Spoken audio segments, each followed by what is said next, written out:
Hey everybody, Steve Nixon here with Freejazzlessons.com and PianoLessonsOnline.com. So just left the practice room about 5 hours ago and was just on a 6-mile hike. I love to exercise and get some hiking in right after I leave the practice room. Something about getting that body going, getting the mind going, getting the blood flowing that helps lock in all the lessons right afterwards. I don't know if you can see where I'm at, but I'm up in the mountains here.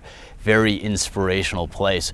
So as I was on this 6-mile hike, I realized as I was going through it, and it started getting a little bit rocky and inclines were really intense at one point, I realized that this is actually very similar, this hike, to what we experience as piano players as we are sitting down and working on our skills every day and trying to get better at this art form. How do we get good at piano, right? Well, one of the things that gave me confidence, and this is really a direct parallel to what we can do to build our piano confidence when we sit down and practice. So one of the things that gave me this confidence while I was on the hike and it was getting hard was that I had a map beforehand that I saw of this hike. So I knew it was 6 miles long, and I knew that about 3 miles in, this is where the incline is going to start. It's going to start getting kind of crazy. I might get out of breath, right?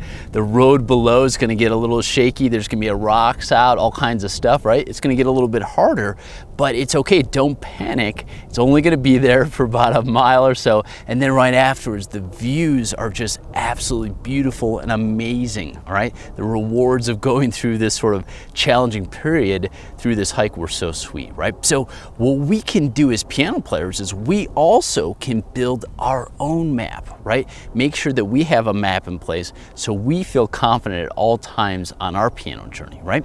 So how do we build a map for ourselves so when times get a little bit tough while we're in the practice room, we still feel confident, we feel good, and we're never really worried, and we know where we're going. We can enjoy this ride. Well, an easy way to build a map for yourself is ask yourself a question. Where do you want to be 3 months from now with your piano skills? Maybe you want to learn your major scales in all 12 keys. Maybe you want to learn 10 new chords. Maybe you want to learn a tune a month, right? Maybe you want to play your first gig.